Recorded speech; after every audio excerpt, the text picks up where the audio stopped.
Welcome to SED Talks, the Bars and Brands edition. If you're not online, please get online with our gracious sponsor, Red Bull. This means that you can download the app and give us feedback, which we would appreciate very, very much. This is your event, after all. This is the SED Talk Bars and Brands, although really all the SED Talks can be loosely categorized into 15-minute bombs of intelligence. It's by far my favorite format in which to do this. All our speakers are going to be in the carousel bar afterwards if you have questions, but from when I get off the podium, we're just going to rip right through. So first up, the event and media marketing manager for Dead Rabbit and Blacktail New York, ladies and gentlemen, Miss Rebekkah Dooley.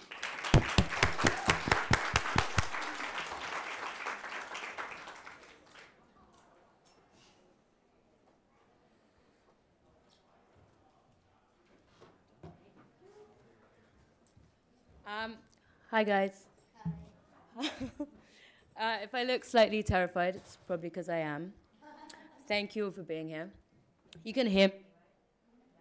Okay, so thank you, Philip, for the introduction.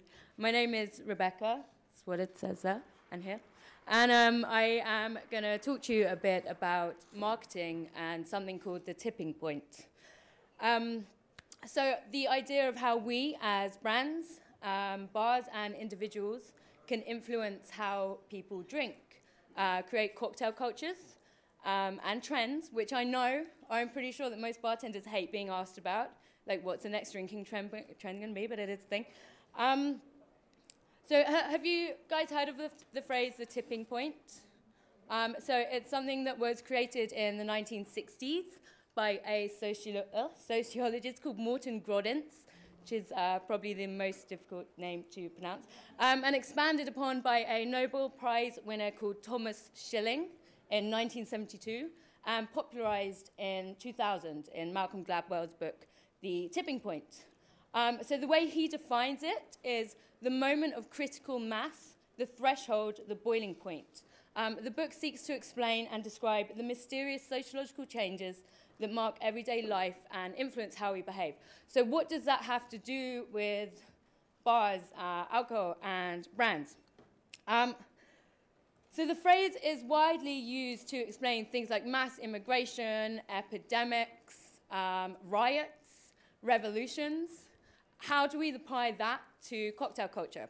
I'm a marketeer, so this is kind of what I talk about as having control. How do we control and influence the way people drink? Through marketing. We all have the power to make people do what we want them to do, hopefully in a good way. We don't use our powers for bad. The tipping point can also be explained as cool. So I think cool is ridiculously hard to define. You can't explain it. It's something that everyone wants and something that everyone wants to be. It's aspirational without trying too hard.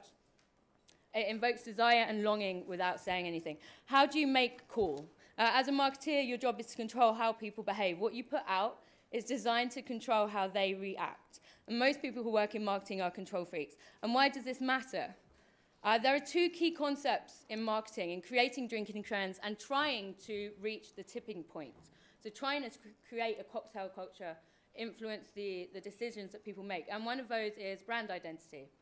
So the brand identity is assembled by the brand owner. It's what you think of yourself. I think as well it's also really important that every individual thinks of themselves as a brand. Whether you have a bar or a physical brand or not, you're communicating yourself, an idea of yourself. Anything between yourself and the consumer, whether that's in a bar or in a brand situation, whether you're selling a physical product or just an idea, is a piece of marketing. So you need to understand what your brand identity is and what it is that you're trying to sell. If we think about somewhere like the Savoy in London, it's luxurious, it's exclusive, it's premium, it's high-end. They have a very strong brand identity. If you think about the Alibi here in New Orleans, it's a dive. It's fun and it's quick, but there's nothing wrong with that because it has a strong brand identity. They understand who they are, and we understand what they are. I always think the best way to test a brand identity is whether you can summarize it in a sentence. If you can't, how do you expect the consumer or the customer to do that? The brand image is the customer's opinion of you. So you want these two things to be collated. So how do we do that? With cohesive, consistent, controlled communication. There are obviously various types of marketing. In-house, we have menus, coasters, any kind of poster, till receipt or a bill holder, anything like that you're using to communicate your brand.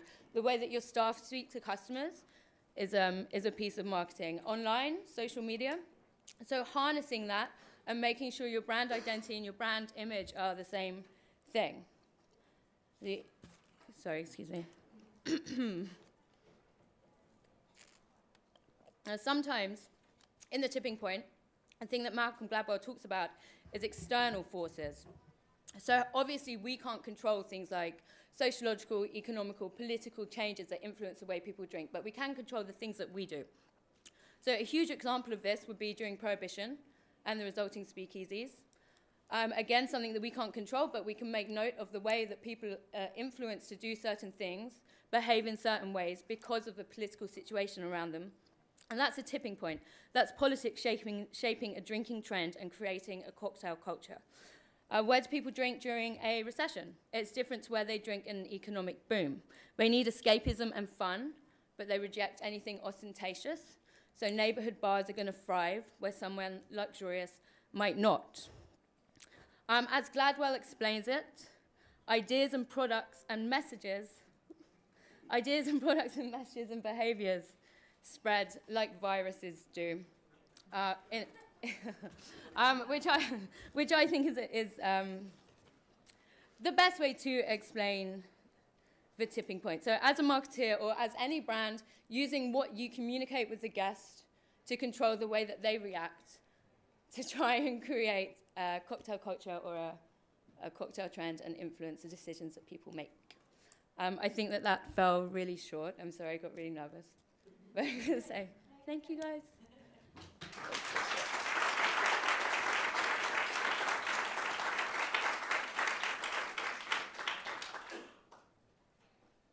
So next up, I'm being filmed on Facebook Live because we're cool and we also couldn't work out how Snapchat operates. Is Audrey Fort. Audrey has had a career as an international marketeer in luxury fragrances, in spirits. She has launched wide varieties of brands all around the world, and she is now the principal and founder of the creative and marketing agency for boutique liquor brands, The Rooster Factory. Ladies and gentlemen, Mrs. Audrey Fort.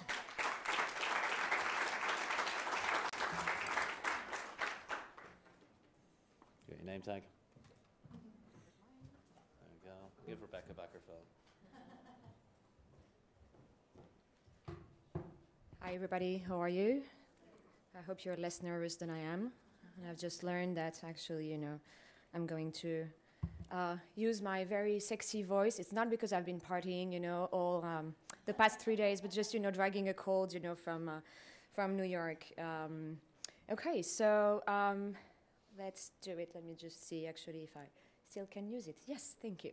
So we're going to be talking about naming 101. How do you name your bars, your brands, your company, your new project? The name that you choose for your new venture, your new project, whether it's a bar, a company, a product, your own company, is actually, extremely important. Whatever you will pick will actually leave a long-lasting impression on someone.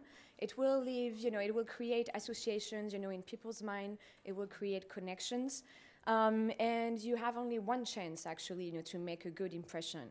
And as you know, very successful brands actually, brand names actually, become part of the vocabulary of some people. So how many of you, ask for a tissue?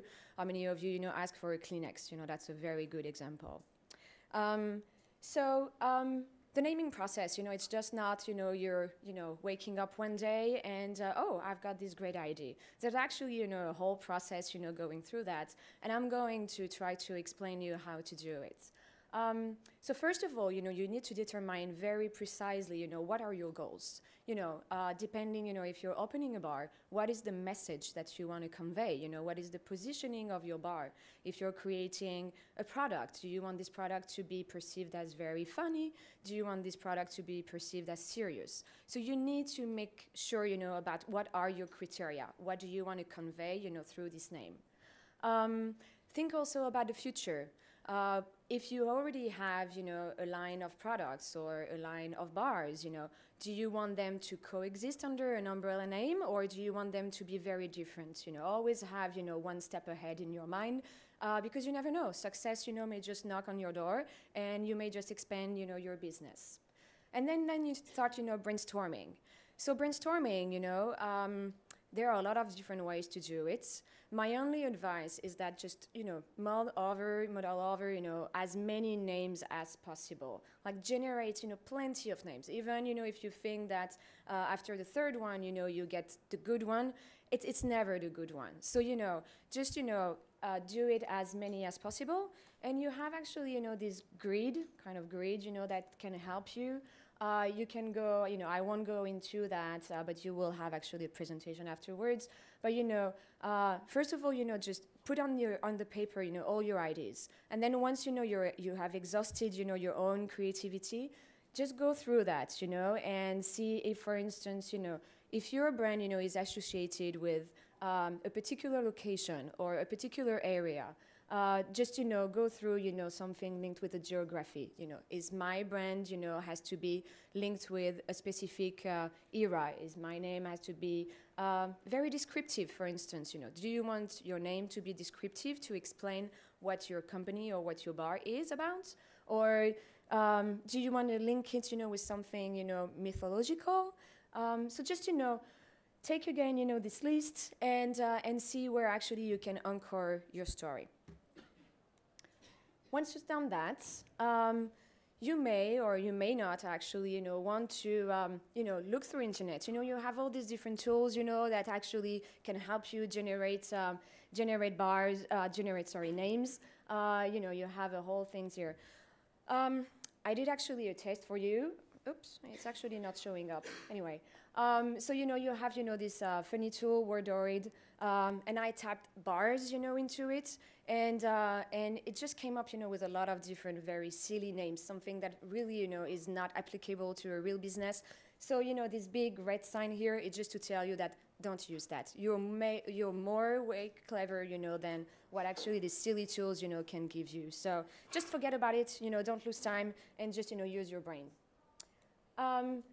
So once, you have come up, with all your different names, how do you choose, which one is the good one? Well, for that, actually, so I have put together 7 different criterias, and just, do it in a very pragmatic way. You can just put all your different names, have different columns, put all these different criteria, and just, check them, and basically at the end, the one, has the most checks. Well, then, I suggest you, obviously, to run it, through your friends, through, competition, whoever, and you will have already sorted out, the best ones. So let's go through that.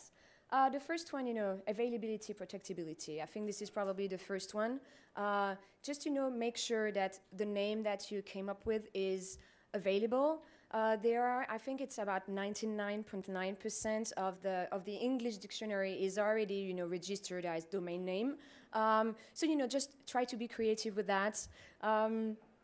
And so, check, if it's available as a domain and if actually it can be also trademarked. Because at some time, again, you're not far from success and, you may want to trademark your name to make sure that if one day, you need to go to court, you will have better ways, to be protected. So that's the first thing. Second thing, distinctiveness. How does your brand, is your brand sufficiently different, from the others? Does it stand out from the crowds? Is it also easy to find, through Google or, iTunes, through the iTunes store? I just pulled up, all these different names, I just wanted to see what were the most common names, bar names, in America in 2014.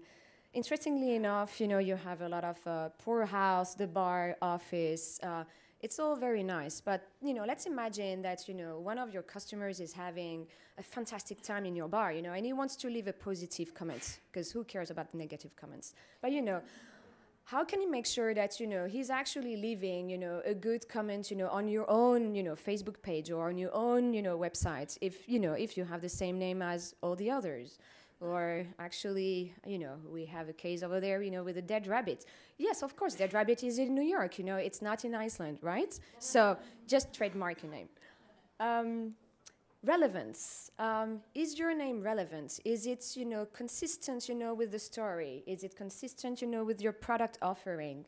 A good example is, for instance, the Hudson Baby Bourbon. Well, it's made in the Hudson Valley of New York, and it's bottled in a very small bottle, in a baby bottle. So, it's relevant, yes. Is it good? I don't know, but at least, it's relevant. Does anybody know what this bar here is here? The pastry war? Are you familiar with the pastry war? No? Nobody? Really? Does the name Bobby Hugo ring the name to you? Yeah? Okay. So the pastry war is Mexican spirits, so tequila mezcal-driven bar created by Bobby Hugo in Houston. And the reason why actually he chose this name, he was reading through a lot of different Mexican history, and the pastry war is actually the first name of, or the same name actually as the first French-Mexican intervention that was created because Mexican soldiers burned a pastry shop in Mexico, and France, was asking for, for compensation, and Mexican didn't give them, so they just, started a war. So, for him, it makes sense actually to have this name associated with a Mexican spirits-driven bar. Easy spelling. How can you pronounce, your name? And probably more importantly, and this is something that I really want to insist on, is it relevant, in all the countries where you will be marketed? I'm going to actually need my notes here because I'm not fluent in Chinese. Coca-Cola is a very good example. When they launched Coca-Cola in China, you have different ways, how to phonetically pronounce it. And first they pronounce it, I'm sorry, I'm butchering, Chinese, Kekukela, which actually, in some dialects meant either bite the wax or female horse stopped with wax, which is not fantastic, right, for a Coca-Cola brand. So then, they worked, on a different phonetical option, and they came up with Coca-Cola, which means happiness in the mouth. Way better, right? The other example is Hennessy Pure White. I don't think that most of you seen it. It was launched very, very quickly back in 2006, 2007. Initially, it was, the marketing idea was actually to market it to the clubs here in America and especially target the Afro-American audience. I'm just wondering why Pure White, was not a success. Just, putting it out there. Memorability. Is your name, easily... okay, Philippe, it's not working, the animations. Okay, anyway. So memorability, can you easily, remember the name? I was just going to make a quick test, so please do it with me. Look at the picture, with all the genes here, just for 5 seconds, and then close your eyes, please. Do it for me. 5 seconds. Now close your eyes. Now tell me which name you may remember from all these different bottles. Few. Interesting, right? So most of you, it's few. Few is a very short name. And that's, just one very key, important message. If it's short, people can easily remember it. There's also another trick that's what you call the sticky consonants, like the K, Q, Z, C, and it's actually because it's so it's kind of difficult to pronounce. It's sticking in your throat. Basically, it's also sticking in your mind, and that's why brands like IKEA or Qantas or Geico actually kind of sticks also into your mind. So just some little tricks like that. Sound and visual symbolism. So you know, when you come up with your name, you know, it has to sound right and to convey the right messages, and eventually visually as well, you know, you need to be able to create a nice logo which goes with it. So I'm going to make another test. That was actually an experiment that was made, I think it was in 1929, the first time. It was an experiment made with Spanish-speaking people living in the Balears. And so, you know, they had these two different shapes, and they asked people to associate the words baluba and taquete with these two different words, with these two different shapes, sorry. So, baluba, which one do you think it was associated mostly with? B? Okay.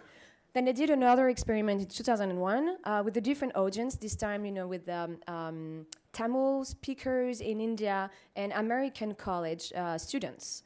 And they tried booba and kiki. So booba would be B, right? And kiki A, absolutely. Again, you know, the sticky consonants, you know, they kind of, you know, associated with angular shapes, and the B, you know, and L, you know, which are kind of rounded, they're associated, you know, with a more rounded shape. So think about that also, you know, what kind of values, you know, do you want to convey, and, you know, how can you convey it, you know, in terms of sounds and in terms of visuals.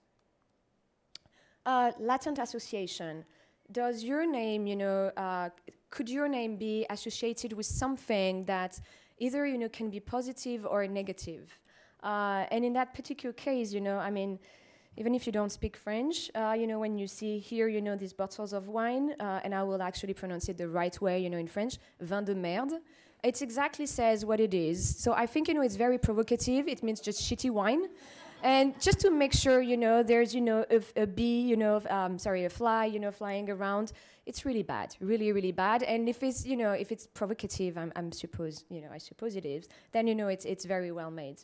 Another example is, you know, the Gowanus Yacht Club. Does anybody is familiar with Gowanus? Do you know where it is? No? Okay, so yeah, it's Brooklyn. You know, Gowanus is not really, you know, this marina type, you know, that you see in California. In that particular case, you know, the owner of the bar, you know, wanted to make a joke. And actually, it's working. You know, when people go there, 50% of the time, you know, they're like, oh, this has nothing to do with the yacht club. So sometimes, you know, they take it in a very humorous way. Sometimes they just leave, because Gowanus is really not a yacht club. Evocation, what does it, you know, how can the name, you know, can connect, you know, with your target market? Can it ignite, you know, the consumer's passion?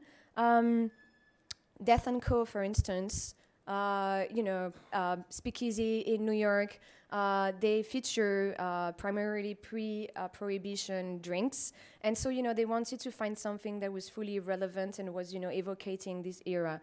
And at, you know, during Prohibition, when you were drinking, you were said that you were kind of, you know, flirting, you know, with death.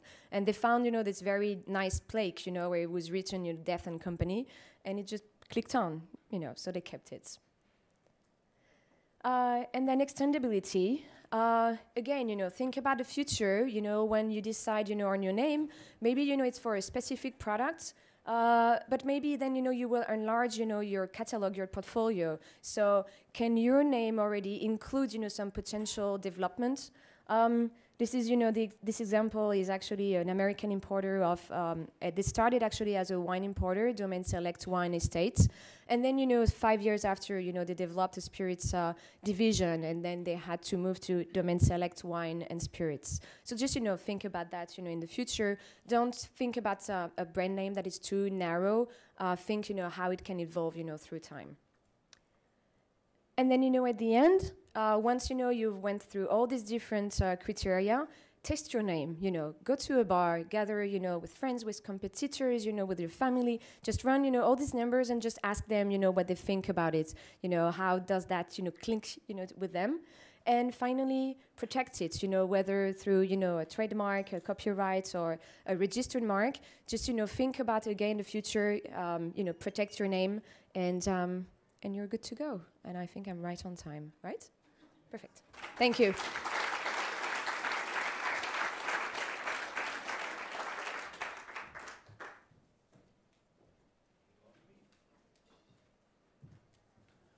Our next speaker is Sarah Lohman. Sarah describes herself as a historic gastronomist. She is an author, a researcher. Her book is coming out very, very soon. Thank you.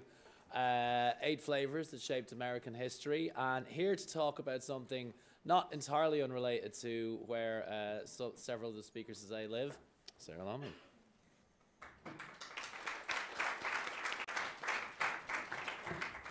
You got the handheld. Great.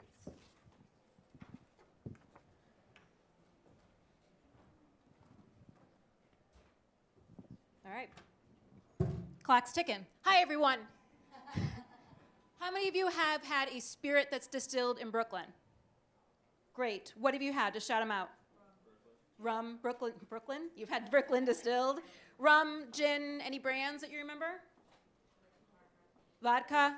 Absolutely. What was that? Perry's Tot from New York Distilling. You can find rum, whiskey, vodka, gin, and a lot more coming out of the borough in Brooklyn, including Gowanus in New York City.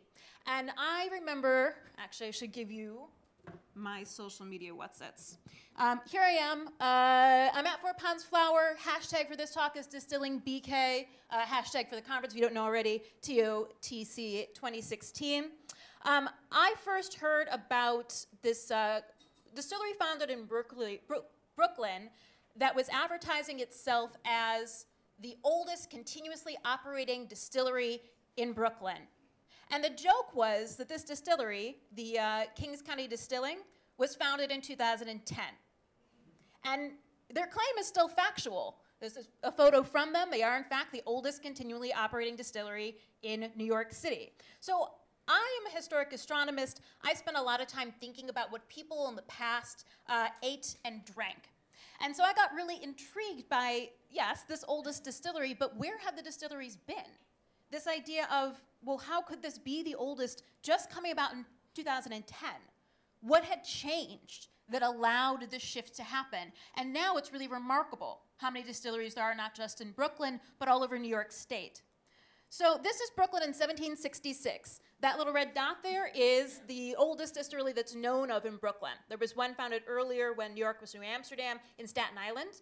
Not a lot is known about this place in the 18th century, but in 1804, it was bought by a gentleman named Hezekiah Pierpont, and he began distilling gin there. It was called Anchor Gin. It was shipped all up and down the East Coast. It was aged for a year, which was unique at the time. It is still pretty unique for a gin today. From his distillery, we get here in the 1850s. There are at least a dozen, if not more, distilleries in Brooklyn distilling things like gin and whiskey for the most part, all centered around areas at this time where there is fresh running water. Here we are in 1950, so 100 years later. There's nothing marked on this map. There are no distilleries in Brooklyn in 1950 because Prohibition swept in.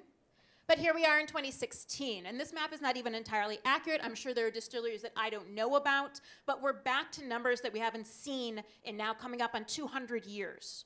So as I looked more into the history of distilling in Brooklyn, I realized that this part of the country has for a long time set up a precedent, has been a leader in distilling, and has begun doing that again in the 21st century. So here's my very brief 10-minute and 56-second history of distilling in Brooklyn.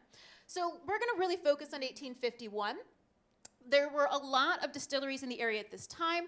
There was a lot of litigation around these distilleries because they were doing something called producing SWILL. SWILL is the byproduct of the distilling process. It's the grain mash fermented or un that comes out of these distilleries. This is actually a lawsuit against one large distillery that the carts that were coming up to collect this SWILL, the dairy carts, were blocking traffic, and the neighborhood got upset and they sued.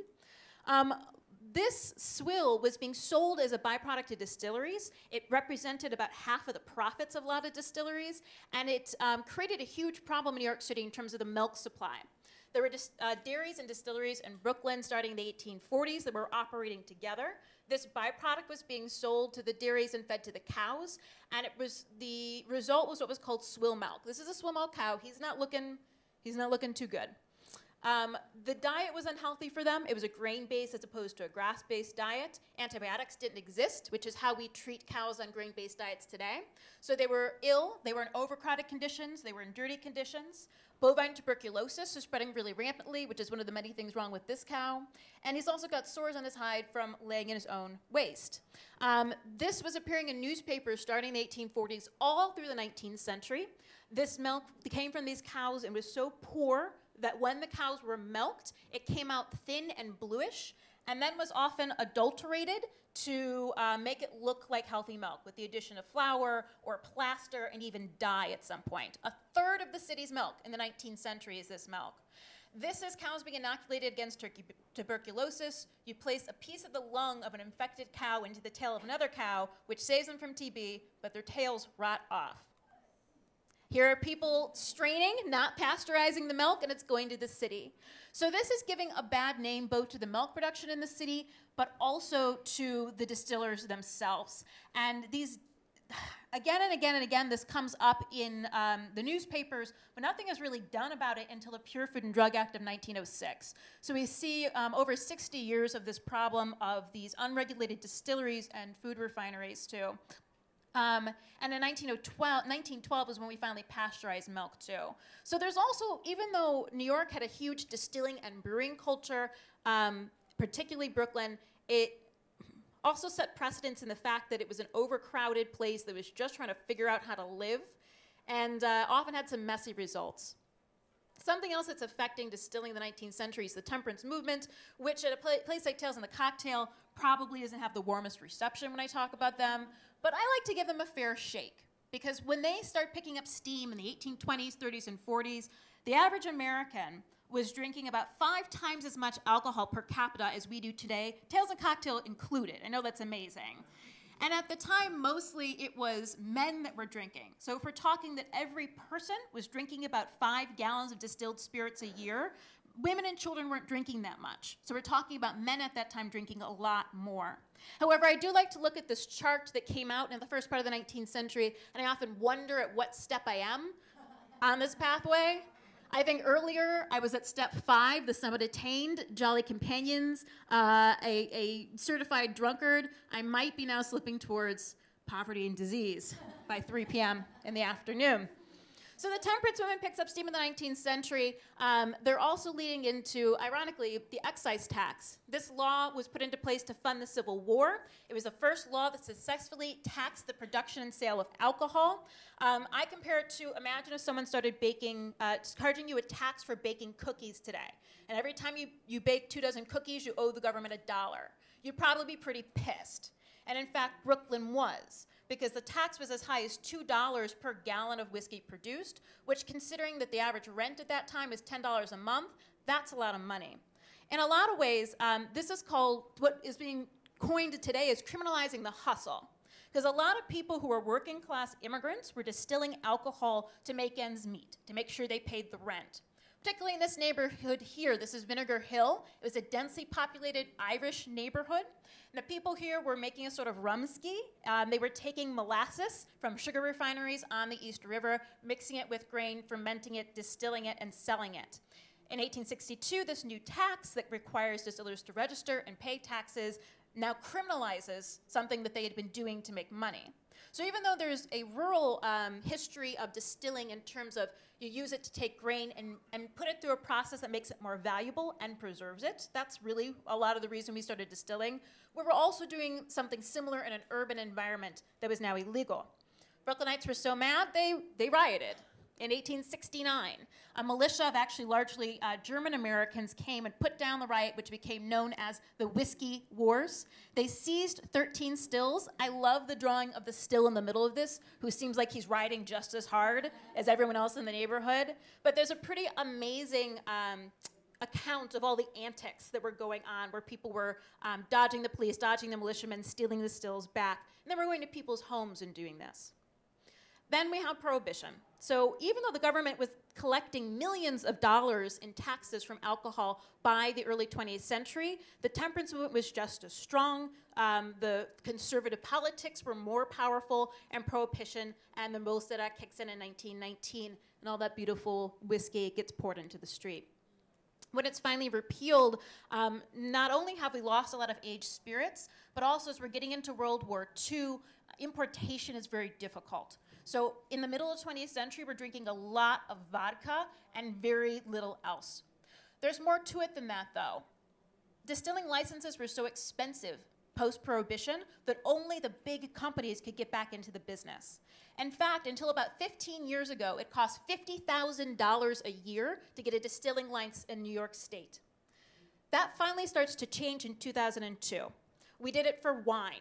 Now in both New York, California, these are regions with beautiful small wineries. We did it for craft beer, and look what it's done in the past 20 years for the craft beer movement. And now finally, we're doing it for distilling. In 2002, New York State introduced an A1 distiller's license, which allowed you to register as a distiller for $1,000 a year instead of $50,000.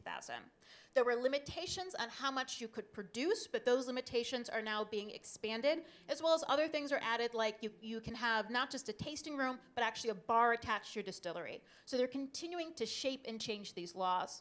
One of the best laws came out a few years later in 2005 called the Farm Distillers Act. If you use more than a certain percentage of products grown within New York State, you can get your license for about $125 a year.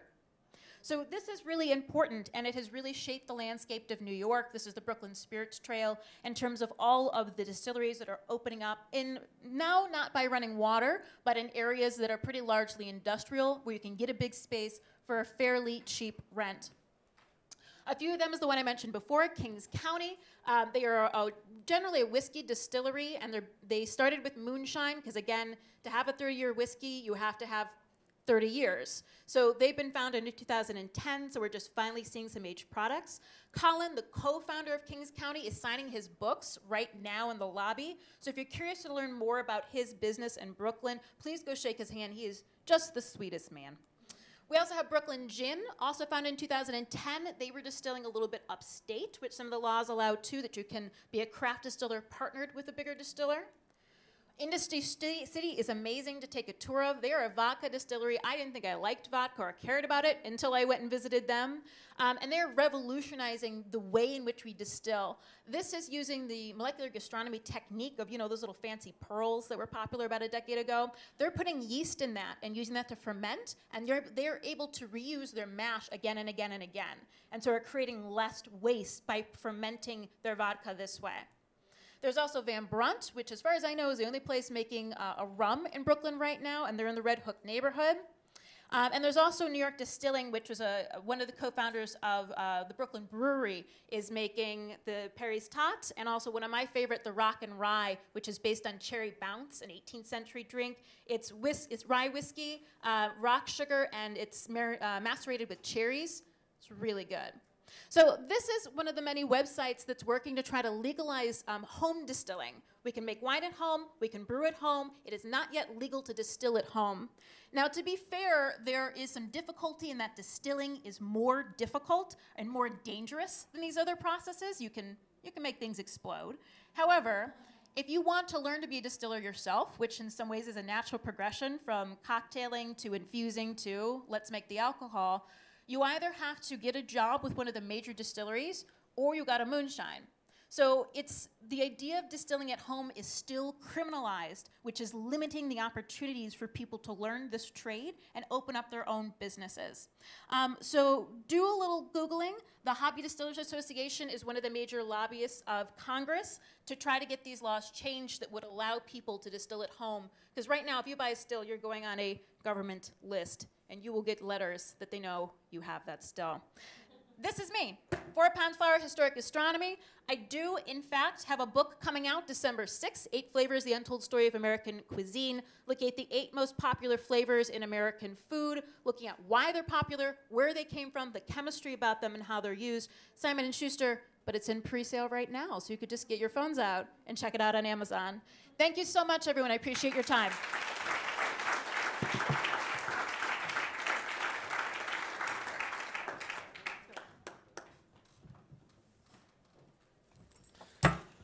Brooklyn, not just for hipsters anymore.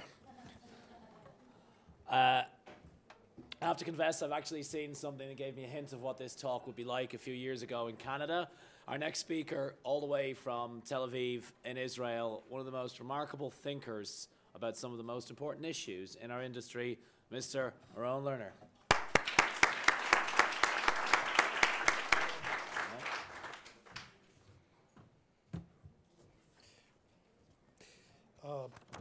Hi everyone, I'm Oron. I own the French 57 bar in Tel Aviv. You can imagine what kind of bar we are. I'd like to start with just a quick exercise before I get into the details. Just grab a fresh piece of paper, hold the pen, and just repeat after me. Just say constantly 6, 6, 6, 6. Say to yourself, you don't have to say it out loud. It's just to get your mind a little free from whatever it is that you're troubled with. And it's also a part of explaining what we're going to talk about in a minute. Just say it with me. 6, 6, 6. How much is 1 plus 5? 6, 6. 2 plus 4? 6, 6, 6. Now I want you to write down the very first vegetable that comes to mind. Don't say it, just write it down. We're going to talk about psychology. Psychology is a statistical research, which basically means that I don't need to get good results to be right. It's kind of like religion. So some of you might have known this trick. Some of you might have hit it right. Some of you probably had different vegetables come into mind. But for some reason, especially in a Western culture, especially in America, the first vegetable that comes to mind in most people would be a carrot. All right? I'm not explaining why that is. And again, this is statistics. This is psychology. Not everyone are going to write carrot. That's OK.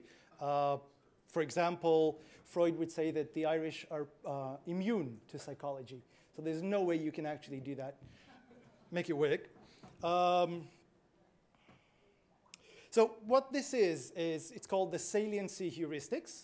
Saliency heuristics is like an automatic way of making decisions. If I have options, if I have choices, if I'm asked to choose between massive amounts of vegetables in my mind, then the very first one to come to mind will be the most salient one, the most emphasized one. And for many reasons, carrot is rather emphasized. I'll get into why that is later on. But what I'm going to portray, among the many things that I've been lucky enough to do, was graduate with a master's degree in organizational psychology at the Haifa University in Israel. And we're going to talk a little bit about a research that I've done relating to marketing techniques and ways to influence your guest decisions without actually interacting with them in a conscious way. And one thing that we're going to do is we're going to talk about the saliency heuristics is being used by a technique called visibility. Visibility is the assumption that it's based on the assumption that people walk into a bar and they first take in all the details before they make up their mind as to what they want to drink. Very few people know what they want to have at that bar before they walk in. So a guest walks in, he looks around, he goes to the bar, he talks to the bartender, he looks at the menu, he looks at the display, and only then is he going to decide what is it that he wants to have. So we've got a lot of time to influence his decisions, and visibility says that if every available surface will have the bottles, the brand, the logo of whatever it is that you want to sell, then in all probability the guest will buy what you're trying to promote. And fascinatingly enough, it works because of the saliency heuristic. So the guest walks in, he looks around, all he sees is the brand. That's the most salient concept that he has in mind. He will most likely buy that brand. Again, it's not 100%, but it's enough to be scientifically noticeable, significant. All right? So what we did in the research was we took 4 different venues in Haifa, in the city of Haifa, and we've laden them full of visibility. Every available surface. The bartenders' shirts were branded, the bartenders' shakers were branded, the display had just lines of similar bottles repeating themselves. It's very, very obvious. It was very, very strong. And then we measured for the next 4 months the sales changes in that particular brand, and what do you know, it worked. We've seen an increase of about 30%, 28.5% increase in sales in those 4 venues. We were, however, displeased with the results of visibility as a technique, and I'll get into why later. What we did next was we've taken 4 other venues. We've stripped the visibility just to make sure it doesn't interfere. We've taken 4 other venues, and then we've used a technique called priming. Priming comes from a 1960s research. Yeah, that's me.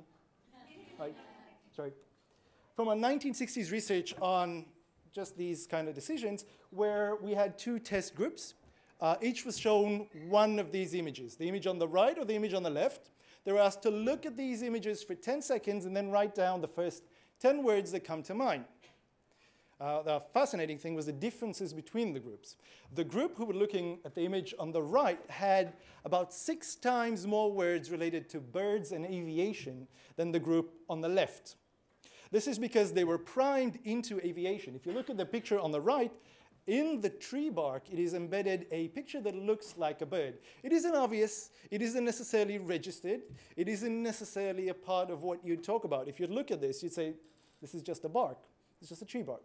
But it does implant the idea of a bird into the subconscious minds of the people looking at it, making the concepts of aviation that much more emphasized, that much more salient, easier to choose from, easier to prefer. So that's what we've done. We've taken 4 different venues in Haifa, and we've primed them to sell the specific brand that we were testing. Now, we've done that in several different ways. I've tried to do that with the carrot. For some people it worked, for some people it didn't. For example, you have the SIA Scotch, yep, exactly. They're carrot colored. I hope the guys at the door did tell you to take care when you came in. And I'll explain this in a minute. It's not very clear. But what we've done with the venues themselves is just that. We've had the menu written in the font used on the bottle of the brand that we want to sell. We've had the menu use concepts synonymous with the brand's motto and logo. We've had the bartenders trained in anchoring certain concepts. I'm not going to get into what anchoring is, but it's just emphasizing certain aspects when you're trying to sell things. And the funniest thing is we've shaped the doorways to look like the bottle. Now, for the most part, bottles look like doorways except for the top part. So all we had to do was work on the arch on top of the door to look a little bit like the bottle. And fascinatingly enough, people walk through the door, but they don't necessarily notice it. They don't necessarily notice the details. And quite often, they just walk through without knowing that, without recognizing the brand, but it's still being implanted. The idea is still being moved. That's the same thing. When you go outside, you'll see a picture of a carrot on top of one of the doors. Some of you might have noticed it. Some of you probably registered it. So that was priming. We've primed these 4 venues, and then we've measured the changes in sales for those venues.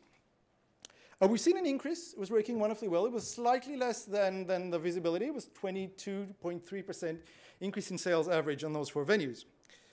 But the real fascinating deal was not with the visibility bars or the priming bars. It was with the test group. We've had 4 other venues that were unchanged. They didn't have no visibility and no priming. And we measured them during the period that we were measuring for visibility, and then we've measured them again when we were measuring for priming. While visibility was measured, we've had an increase in the 4 visible bars, but we've had no change at the other bars, at the test group. No change at all. So visibility was creating a change only in the spots that had visibility. It created a change in habits only if you walked into a place that was visible, and it had no influence across the board. Priming had shown a similar increase in sales in the test group as it had in the primed bars. So priming, in a way, managed to make a change in habits across the city rather than just in the primed spots. The deal was the assumption, or the hypothesis we had behind this, and that was justification process. When we make a decision, we try to justify it. We try to explain it to ourselves. That's buyer's remorse, or in strengthening our decision. So we try to explain why we've done that, and once we've accepted our explanation, it changes the way we think about ourselves. It changes our identity. Visibility works on external explanation. A guest walks into the bar. He walks up to the bartender. He probably asks for the visible brand, and then he asks himself, why did I order that brand? He looks around and he finds plenty of external reasons and says, that's what you order here. Now, you wouldn't get that in a place that doesn't have visibility. Priming doesn't give you that external explanation. Just like the trees, it's hidden, it's subconscious. You walk up to the bar, you look around, you ask for the brand that we wanted you to buy, and then you ask yourself, why did I ask for that brand? You look around, you find no external reason. When you find no external reasons, we go to internal ones. I must like that brand. that brand is my brand. I'm going to order it everywhere I go. Priming managed to connect our guest's identity with that brand without actually promoting it. Thank you very much.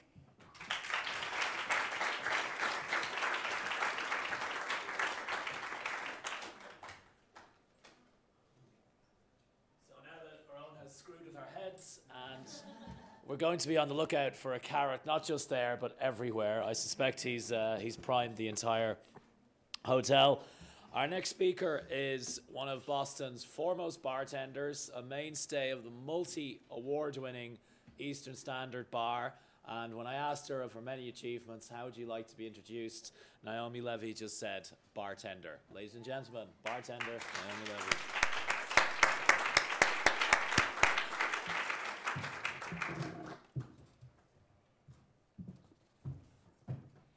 Okay, hi everyone. Thank you for being here.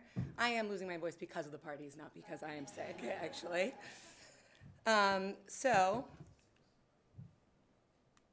today I'm going to be talking to you about money. Money can be hard to talk about no matter what industry you're in. It's almost a dirty word, but we have an especially unhealthy relationship to it in this industry. Now, I'm not here to talk to you about wage discrepancies or the amounts of money we're making. I'm here to talk to you about your financial health. For many of us who started off young in this industry, perhaps in college, one of the biggest draws at the time was the instant cash in our pockets. Our first relationship with money was something like this. We were just so excited to have it, oftentimes in cash, but that kind of would wind up burning a hole in our pockets. And by the end of the month, we would all be broke. There are a number of reasons why this happened. One, cash in your pocket is really, really easy to be frivolous with, more so than if you're actually looking at your bank account and all the numbers on a regular basis. The time, you're probably young and not necessarily thinking what you're doing next weekend or next month, let alone in 20, 30, or 40 years. But one of the biggest reasons is just that nobody's talking about money. In most cases, the culture of the bar or restaurant falls into one of two categories. Either it's all about the money, right? From the second you walk in, they're like, you're gonna come here and you're gonna crush money. Before they've even told you like the name of the bar or the hours or anything about it, that's kind of why you're there, and you're there for money. On the other side of things, and what I think most of the people here at this conference are about, we kind of don't talk about money, right? In the craft cocktail bar, in the idea of enlightened hospitality, we do it because we love it so much, and oh my God, what a coincidence that somebody just happens to be giving me money to do this, but you know, I would do it anyway. Yeah, right. So a lot of it's about that, and that tone kind of gets set from the beginning, right? I've been guilty of this as an interviewer. If somebody asks me about the money too soon in the interview, I start to make assumptions that maybe that's all they care about, right? But it's a completely valid question. So oftentimes we find ourselves in an interview situation, if we're the interviewee, and kind of towards the end we're like, oh, by the way, I almost totally forgot, not that it matters, I don't even need money, I'm independently wealthy, like, how much am I gonna make, right? So the tone kind of gets set from the beginning. Unfortunately, neither of these models really do us any justice, because if money becomes an afterthought, how can we expect people to be thoughtful about the way they're using their money? So I'm here today in the hopes that we can change this. We've made great strides in our industry at promoting what we do as a career, right? The whole health, wellness, we're all doing yoga now, we're taking a month off of drinking, juice cleanses, all those things, but we've missed a really huge, important aspect of all that, and that's our financial health. There's ways that we can talk about money that balance with the idea of enlightened hospitality without eschewing the fact that people are actually working here for money. It's important that we do always consider the language of money as we're talking about it. I've worked in places where I've actually, in like the code of conduct, it was like no talking about money at work, right? And part of this was a sensitivity issue. because we do always want to handle ourselves professionally, and we do not want this to turn into a braggadocious type of thing. It's important to remain sensitive to the fact that not everybody in your workplace is making the same amount of money. But what I'm hoping for is essentially that we're talking about how we're handling that money and promoting it in a responsible and healthful way more than anything else. Because at the end of the day, money isn't the most important thing, but it is important. So I oftentimes make analogies between bartending and being a pro athlete. Now, they make a lot more money than us, but like them, for bartenders, a lot of us are capable of making a lot more money while we're much younger, right? Like in our 20s, we're like spry, we can work like 100 hours a week, and kind of a lot of the relationships that we have in our life can kind of hold up to coming into the bar to see us, things like that. As we get older, not only do our bodies change, but so do our priorities, right? We want to spend more time with our families. We want to have a little bit more balance between work-life. But for many of us, as we get older and we find ourselves wanting to make different changes, we're not necessarily in the financial position to do so. So I ask you all today, what kind of athlete do you want to be, or do you wish you were? One that set themselves up for success when it was time to hang up their jersey, or one that blew all their money on strippers and blow and now has to do used car commercials? Change takes time, but we've had huge shifts in the priorities of bartenders over the past few years. It's time money entered that same conversation. So you're saying, yes, I hear what you're saying, this all sounds good, but Naomi, I do not know anything about this, so how am I supposed to talk that? So real quick, raise your hand if you feel comfortable with your finances. Okay, so about half, right? Raise your hand if you have a savings account. Raise your hand if there's more than $1,000 in it. Raise your hand if there's more than, keep your hand raised if there's more than $5,000 in it. 10? 50? Cool. So I have no professional background in finances whatsoever. I have been a bartender my whole life. I'm 30 years old and I have $100,000 in savings. And it's not hard to do. First and foremost, right, the first message we should be sending is very, very basic. It's, hey, don't spend all of your money, right? Very simple, you know, but a lot of times, unfortunately, that's not being promoted well. One of my biggest things that I always tell people is pay yourself first. You are the most important bill you can pay every single month. And I say a bill because I encourage everybody to treat it just like a bill, right? Just like you would your rent or your car payment or your student loan or whatever, right? You want to take care of yourself for the future. I recommend automating that, right? Just have the money automatically come out from your checking account, move to a savings account that you don't touch every month, and you don't even have to think about it. Then all that other money, you just get to play with and do whatever you want and go to a fancy dinner, but you've already taken care of yourself first and foremost.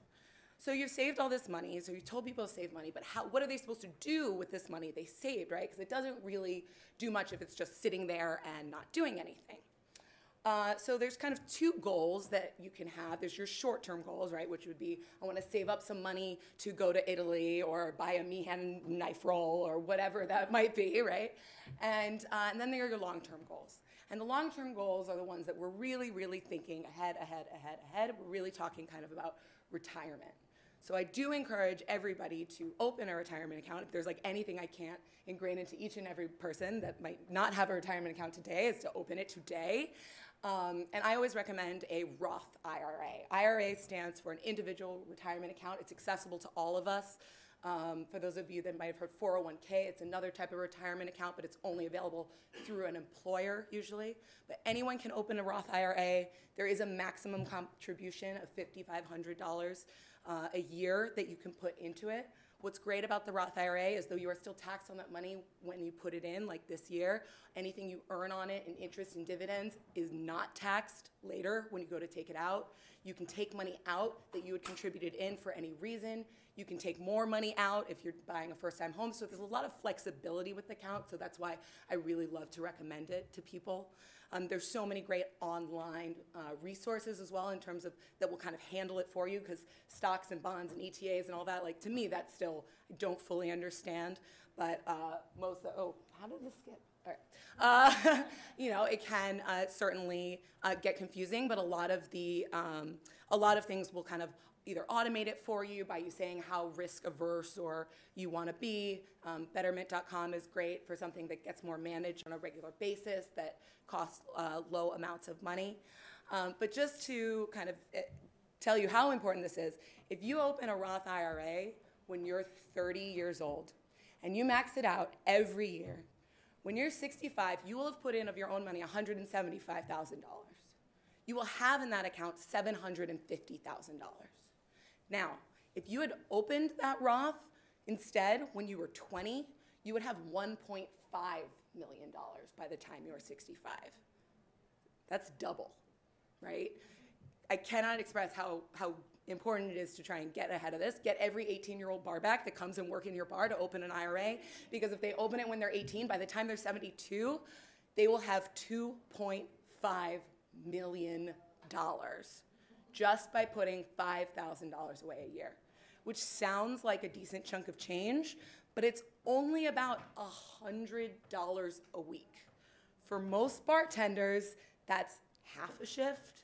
Maybe if you're high volume, quarter of a shift a week, right? It's really not that much if you think about it and scale it down to those terms, for sure. The other thing that I encourage people to talk about and to share and with their employees and their coworkers is essentially avoiding any sort of financial catastrophe. And a lot of that is through insurance, right? Most of us now have to have health insurance. We're working towards having health insurance, but there's other insurances that are really important to bartenders, especially because we're so reliant on our bodies to be able to do our job. Things like disability insurance and accident insurance. I don't know how many different fundraisers for bartenders that have gotten hurt and can't work I have seen out there, but disability insurance can cost you about 1 to 2 cocktails a month equivalent, and any employer can offer this to their employees at not only no cost to you as an employer, but it will actually save you money because it decreases the amount of workman's comp claims. And you only need 3 employees to sign up to get something like that going. So this is like the Aflac kind of stuff. You see the little duck on TV. Like it really is important. So these are just a couple like main points that I think are great to share with each other to promote to our staffs. But I want you all to remember we're in a people business, right? So I've just given you a teeny bit of stuff, but we're in a people business. I'm willing to bet that every single person in this room knows somebody that knows more about finances. Whether it's one of the regulars that come into your bar, whether it's one of your coworkers' siblings, you know someone that most likely is willing to come in, talk to you and your fellow employees about finances, probably for just a meal at the bar. So with that, I ask you all today, with the tools you've been given and ones you will continue to grow, let us harness the movement towards building a career in this industry. We can continue to grow a more sustainable career path for ourselves and future generations, but we won't achieve that if we don't have a holistic view of it and if we keep leaving out this big chunk of the balance. It's time for money to join the conversation. Today I rally the call. Let's get behind financial health the same way we have all other healthful practices. Thank you.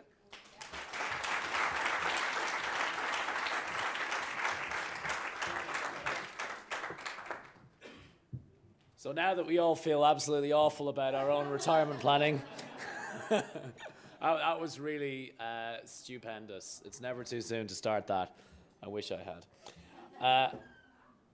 Rounding things off today, we're actually going very well on schedule, so I hope you won't mind taking some questions if people have it. Is somebody who had probably the first big and well-known crowd-funded beverage product, which is now a reality. She's holding some of it in her hand and a little bit of it in her stomach. Here to tell you how to crowdfund your beverage operation, the rather lavishly named Carin Luna-Ostaseski. Okay,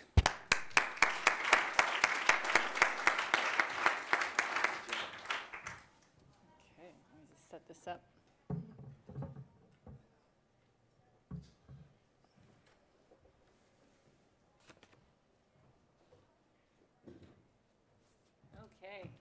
Can everyone hear me? All right. This looks like an adventurous group of people, and it's Friday, and I'm from San Francisco, and we do some weird things. So I want everyone to close your eyes, and I want you to think about your business idea. Everybody, I'm still seeing some eyes, so close your eyes. And think about what it is that you want to create in this world. Take a deep breath and think about it. Is it a bar? Is it a renovation? Is it a restaurant? Is it a new product? Is it a spirit? Maybe it's a craft beer. Maybe it's a kegerator, a bar tool, a cocktail book. Maybe it has nothing to do with spirits. Again, I want you to raise your hands when you have that idea. Raise them high, everybody. Okay, cool. Now I want you to open up your eyes and look around the room. And these are our entrepreneurs in the room. Now, for everyone who raised their hands, I want you to think about how much money do you need to make that happen? Maybe it's $5,000. Do you need $10,000? Do you need $100,000? Do you need $1 million to make this idea happen? And whatever that number is, everyone, when you have that number, I want you to raise your hands again. Everyone? Hands up, hands up. All right, cool. Now, I want you to turn to a stranger sitting near you, and I want you to tell them what that idea is. If it's a secret, just say it's a secret. I want you to tell them how much money you need. So this is my bar business idea, or this is my business idea. I need $10,000, and then I want you to ask that person for $25. So do that now. Go ahead, do it.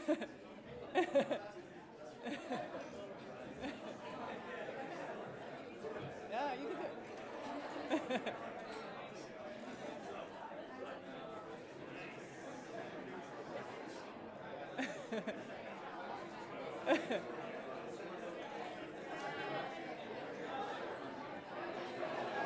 All right.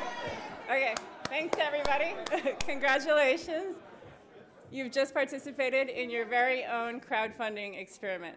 And that's exactly what it is. So think about it. How did that feel? Was it weird? Was it really fucking awkward? And so that's what crowdfunding feels like. And that's exactly what I did. On November 13th of 2012, I turned to my friends, my family, and complete strangers on the internet. And I said, hey, my name's Carin. I came up with a new brand of Scotch whiskey. It's called Sia. It's absolutely delicious. It tastes like vanilla and caramel, citrus, and smoke. It's from Speyside, Highland, and Islay. I wanted to set out to create a Scotch whiskey that changed the way that people think of Scotch. I wanted to make it delicious, easy to drink, good in cocktails, and affordable. And I need $39,000 to make this dream come true. I've got the brand, I've got the name, the bottle, the spirit. Everything is sitting in a warehouse in Glasgow, and I need to come through with the fundraising for the production of my first production run and send it to the States. Are you in? And I was scared shitless. I mean, this was my reputation on the line, my friends. I'd never done this before. Like, what if I failed? What if this was a huge flop? And so I'm happy to say that it wasn't. It was a big success. And in 28 days, from 245 friends, family, and complete strangers, I raised almost $46,000 and was able to make Sia come true. I'm proud to say that Sia today is a thriving business. It's in 7 markets across the United States, ships to 46 states across the US. It's available all across Australia. I now have investors and business partners who have helped me to go even further with the business, and I'm on my 3rd production run of Sia. And I say this all not to brag. I say this because I'm really proud, and I couldn't have done this without crowdfunding. And so what I wanted to share with you in the spirit of giving back to the community that helped me create my dream come true, I wanted to share with you some pointers on how you can crowdfund your own bar business idea. And when I say bar business, it could be anything. It could be a brand, it could be a business, it could be not related to spirits at all. So with that, the questions that I get the most are, which platform should I use? I'm gonna go fairly quickly, but I know this is being recorded, so you could always watch the video again at talesofthecocktail.com's website. So the first thing, which platform? At the time I did the campaign for Sia, there was only Kickstarter and Indiegogo. And these are the 2 still biggest ones, but they have some nuances. Kickstarter is what you'd call an all-or-nothing crowdfunding platform. So that means if you're asking for $10,000 and you only reach $9,000 of your goal, you don't get to keep a penny of it. It all goes back to the people who pledged the money. With Indiegogo, if you're looking for $10,000, and you raise $9,000, you get to keep that $9,000. So it's a little bit different. One of the benefits of the all or nothing platform is that if you get to $9,000, the people who have supported you, they're in. They want to see you cross that finish line. So they'll reach into their pockets, they'll pull out some more, or they'll tell all of their friends and family, hey, let's make this happen. So it's pretty cool. There's a couple nuances with alcohol specifically. So for Kickstarter, there's a list of what's called prohibited items, things that you can't fundraise on Kickstarter for. They include weapons, drugs, narcotics, political campaigns, charities, and alcohol, funny enough, is one of the ones that you can raise money for, but you can't give it away as a reward. So you have to be really clear with your backers and say, hey, I know you're contributing money towards my scotch, but I can't give you a bottle of it. What I can give you is a flask or a t-shirt or an invitation to a party. So you have to get pretty creative. Indiegogo has a workaround for that, and what they've done is they allow you to give away a voucher. So they could say, hey, you can put in this much money, and I'll give you a coupon or a voucher, and you could use it at this retail partner, and you could buy a bottle of my spirit there. So it's kind of their workaround. There's some other crowdfunding websites out there. One is called Barn Raiser. They're more for foodies and local chefs to do more of like healthy food products. There's a website called circleup.com, and there's another called Crowdfunder. And CircleUp and Crowdfunder are a little bit different in the sense that when people pledge money, they're not getting a reward. They're actually getting equity in your business. So they get shares of stock in your company. So whereas Kickstarter, Indiegogo, you get a product or a reward, with Crowdfunder or CircleUp, you get shares of equity in your business. There's another website called fundable.com, F-U-N-D-A-B-L-E. They're a bit of a hybrid of the two models. When you post your project, you could choose, hey, I want to give away rewards, or I prefer to give away equity. And so you get to pick. So what I like to tell people is when you choose a platform, just pick the one that your friends are on. It's an easier sell if your friends are already using Kickstarter and they already know what it is, they have an account registered, they can just easily contribute money. So most of my friends were on Kickstarter already. I didn't have to convince them about what it was or make them feel safe using it, so it was a lot easier sell. If your friends are on Indiegogo, use Indiegogo. So the next question is, how much money should I ask for?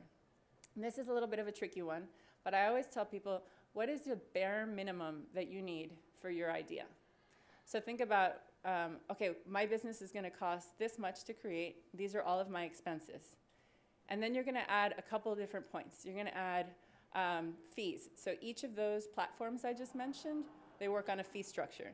Kickstarter, for example, takes a 5% fee from your earnings. On top of that, there's another little hidden charge that Amazon actually takes anywhere from 3 to 5% of your earnings as well for payment processing. So add in your 5 and another 5, that's 10% right off the bat. So if you're looking to raise $10,000, you're going to end up with $9,000 just to start. So that's the first one to take into account. The second one is the tax man. The tax man cometh, and he cometh in a big, big way. I am a little humiliated, but I'm happy to share my mistake with you because I hope that it can help someone else. At the time that I did my Kickstarter campaign, I was working my full-time job. I wasn't even sure if my Kickstarter campaign was going to work at all, and I had not yet incorporated my business.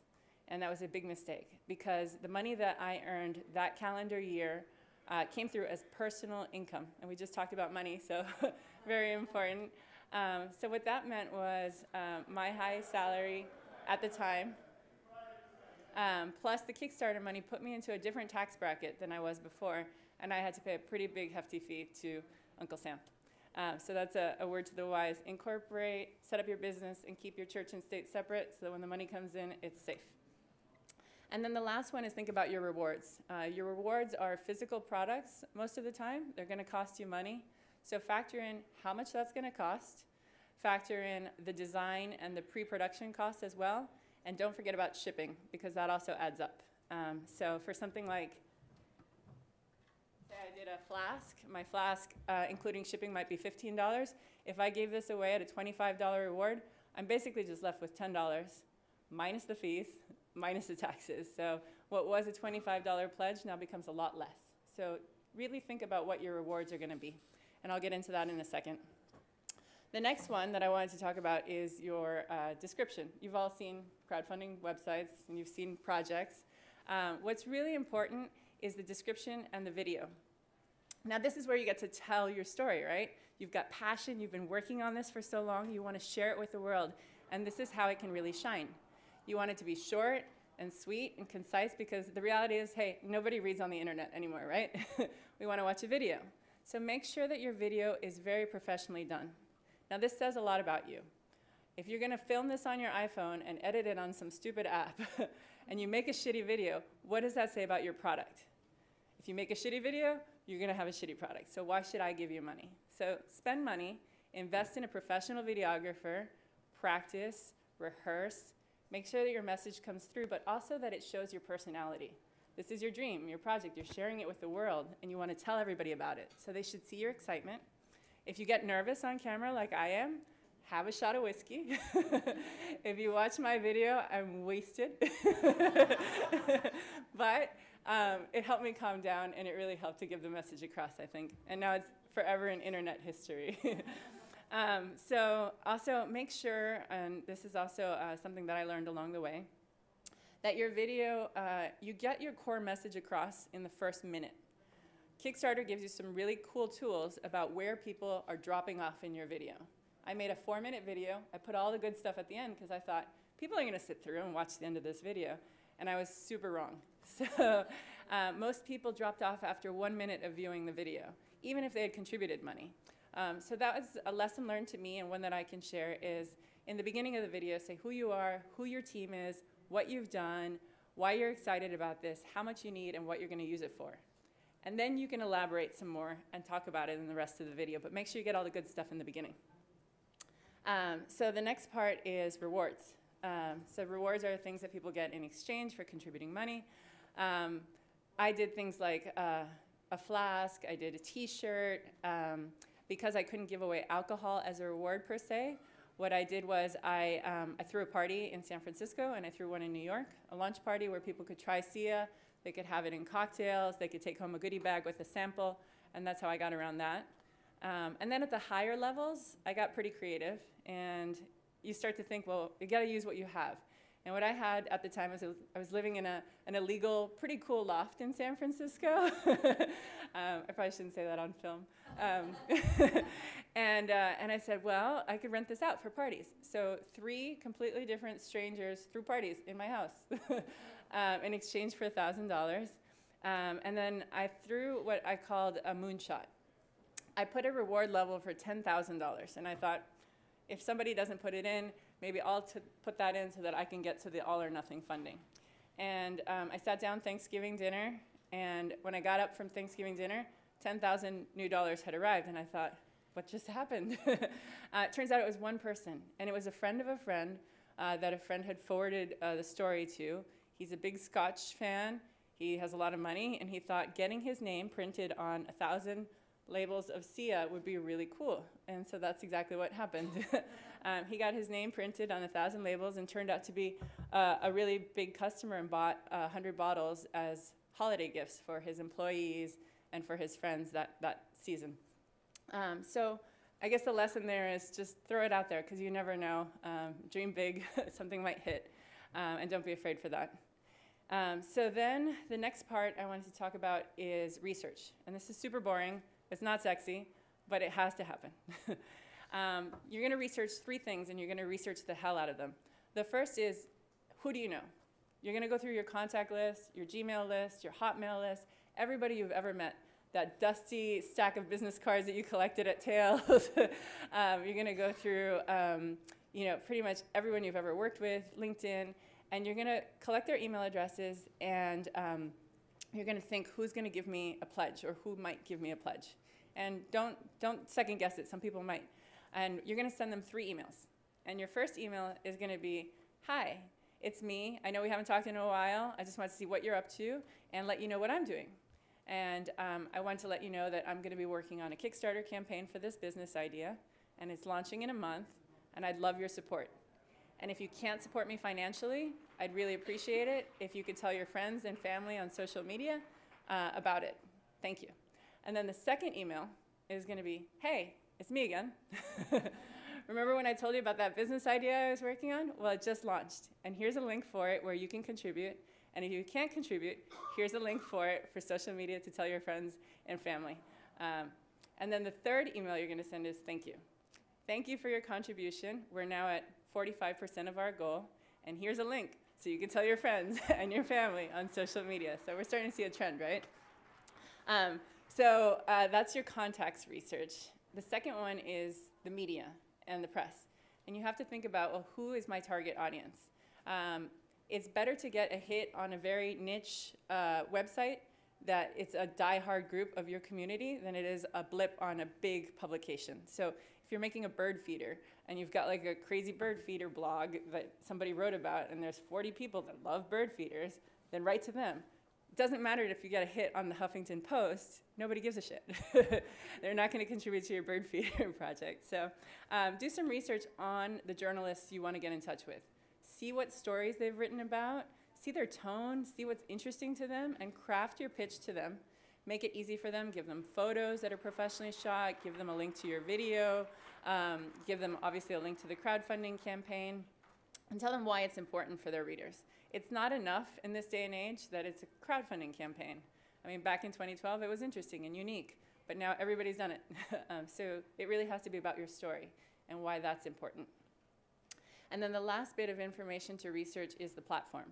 I used Kickstarter, and so what I did was I read every article I could on the Kickstarter website about their Kickstarter school.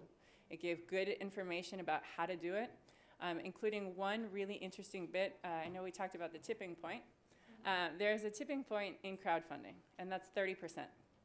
If you reach 30% of your funding goal the first week of your campaign, you have a 90% chance of success. So I'm going to say that again because it's really important. So if you reach 30% of your funding goal the first week, your campaign has a 90% success rate.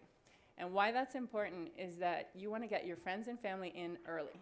If they can help you get to that tipping point, that means that it's highly likely that your website is going to, or that your campaign is going to succeed. There's a website called KickTrack, K-I-C-K-T-R-A-Q. And it kind of gives a probability of the likelihood of your campaign funding. So you can check that out on a daily basis and see, hey, am I on track? And a lot of people look at that website and say, is this something worth funding? Will this actually succeed? So that's contacts, platform, media and press. And so you've got all this done, and now you hit launch. So after all of this, you've finally gotten to the point where you hit launch your campaign. And this is when the real work starts. This is when you're going to spend your days and nights writing to media, posting on social media, telling your friends, thank you for doing this, reaching out to other friends. It's going to be nonstop. In between, you're going to be working on your rewards and actually getting those together. You're going to be working on your business. Remember that? The actual business itself. And then if, like me, you had a full-time job, you're going to be doing that too. So this is when the real work starts. I know I've covered a lot of ground here, and so what I did was I left my business card with each of you. It's got my personal email address. I answer every single email that I receive, and I get, on a weekly basis, 2 to 3 emails about crowdfunding. And so I'm happy to share any experiences that I've had or any advice that I can give to you personally if you don't feel comfortable sharing in this forum. So thank you, and I hope you enjoy the rest of your weekend.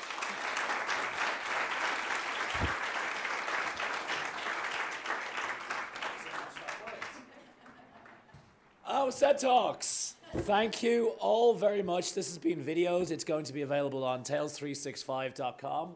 If you want to join the 2,000 or so people that have already looked at Audrey Fort's segment on the Facebook page of talesofthecocktail.com, we use Facebook Live for that.